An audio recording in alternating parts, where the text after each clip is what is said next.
আসসালামু আলাইকুম কৃষক বন্ধুরা, দেখতে পারতেছেন আমি একটা ভিডিও আপনাদের লগে শেয়ার করতে চাই। এটা হলো ড্রাগন গেট থেকে এরকমভাবে কাটতে হয়, গাছ থেকে কাটে সুন্দর করে এই গাবলায় নিয়ে যায়, সুন্দর করে একটা খাঁচায় থইতে হয়। অল্প দেখতে পারবেন, এই খাঁচাতে দিছি, দেখতে পারতেছেন। দেখেন ড্রাগন কালার দেখেন, মাশাআল্লাহ সুন্দর, একদম লাল টকটক করে, কাটলে আরও সুন্দর হয়। পুরা ফুল মিশট হয়েছে, ন্যাচারালি মিশট হয়েছে, কোনো কেমিক্যাল দেওয়া হয় নাই, সুন্দর আছে। আপনাদের লগে দেখানি মূল উদ্দেশ্য হলো কারবার যদি লাগে কন্ট্যাক্ট করতে পারেন আমার লগে।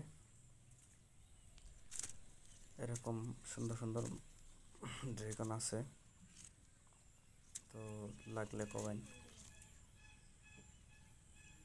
আর দেখার জন্য ধন্যবাদ, সাবস্ক্রাইব করবেন চ্যানেলটা।